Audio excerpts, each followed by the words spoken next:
Nadreen, ये बहुत important vlog है क्योंकि इसमें मैं आपको बताऊंगा कि डोनाल्ड ट्रंप का फॉर्मूला क्या है और वो क्या चाह रहे हैं, इसराइल के लिए क्या करना चाह रहे हैं और क्या वाकई फ़लस्तीन जो है वो एक रियासत के तौर पे उभर के सामने आ सकता है और इसमें पाकिस्तान का रोल क्या है। ये जो एक अमन मुआहदा जिसको नाम दिया जा रहा है, इसमें अमन कितना है और मामलात किस तरफ जाएंगे। तो मैं आपको वन लाइनर बता दूं कि ये डोनाल्ड ट्रंप से बढ़ के इसराइल का दोस्त आज तक कोई नहीं हुआ। ये डोनाल्ड ट्रंप का अपना एक दावा है और उन्होंने अपने मुंह से ये बात की है और इसराइल को महफूज बनाने के लिए डोनाल्ड ट्रंप ने हर हद तक जाने की कोशिश की है और ये उन्हीं कोशिशों का एक हिस्सा है कि जितने भी खतरात इसराइल के लिए इस पूरे खित्ते में हैं उन्हें ख़त्म कर दिया जाए। आपको थोड़ा सा बैकग्राउंड देखना पड़ेगा और कुछ नक्शे देखने पड़ेंगे, फिर आपको समझ आएगी। लेकिन पहले जो दस्तयाब हमारे पास अमन मुआहदा है जिस पे शहबाज शरीफ साहब दुनिया के वो पहले लीडर हैं जिन्होंने कहा जी कि मुझे तो मंजूर है, बल्कि मैं पूरी तरह से बैक करता हूं। डोनाल्ड ट्रंप का वो मुआहदा अभी दुनिया के सामने नहीं आया। उन्होंने वो शेयर किया खुफिया तौर पे मुसलमान मुल्कों से और उनसे कहा कि जी मैं ये करने जा रहा हूं और अभी ये खबर बाहर आई और शहबाज शरीफ साहब ने कहा जी मैं तो इससे इत्तफाक करता हूं फौरी तौर पे। सबसे पहले ट्वीट उन्होंने दाग दिया।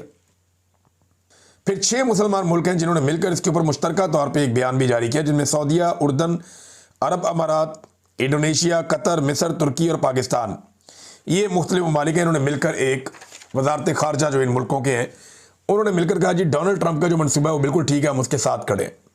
और उसके बाद डोनाल्ड ट्रंप जाकर मिले नेतन्याहू को, इसराइली वज़ीर आज़म को, इसराइली वज़ीर आज़म के साथ बातचीत की, वहाँ पर मामला तय किया और फिर कहा कि नेतन्याहू भी मान गया। यानी ये जो डोनाल्ड ट्रंप का मंसूबा है इसके ऊपर पाकिस्तान सबसे पहले मान गया, बाकी लोग पहले मान गए और नेतन्याहू को बाद में मनाया गया।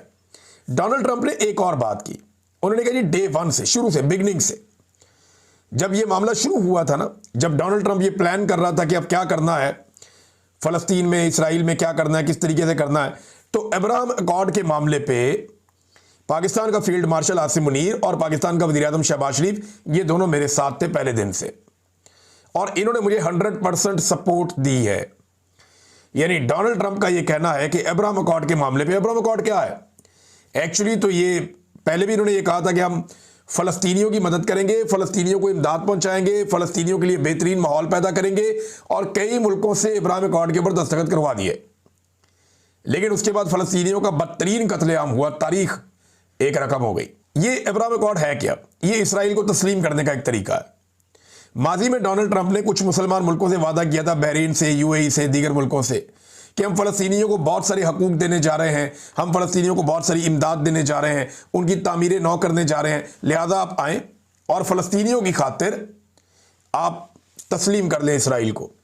तो उन्होंने अब्राहम अकॉर्ड के जरिए से इसराइल को तस्लीम कर लिया और उसके बाद फ़लस्तीनियों की इतनी लाशें बिछी हैं कि 70,000 फ़लस्तीनी गुज़िश्ता 2 साल से पहले कत्ल हो गए और बदतरीन हमले हुए। आज भी उनके ऊपर हमले हो रहे हैं।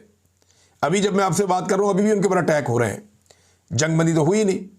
तो अब अब्राहम अकॉर्ड जो है वो बाकी ममालिक जो रह गए हैं उनसे भी इसराइल को तस्लीम करवाना है और उसके लिए एक नया फार्मूला डोनाल्ड ट्रंप ने दिया। फार्मूला दुनिया के सामने नहीं आया अभी तक, लेकिन वो ये कहते हैं कि इस फार्मूले के ऊपर आसिम मुनीर और शहबाज शरीफ दोनों मेरे साथ शुरू से बिल्कुल मुत्तफिक है और मेरे साथ 100% उन्होंने यकीन दिलाया कि वो खड़े हैं। फिर बाकी ममालिक ने भी, जनाब मुसलमान ममालिक ने कह दिया। अब ट्रंप का फार्मूला है क्या जो अभी तक चीज़ें सामने आई, जरा वो आप जान लें।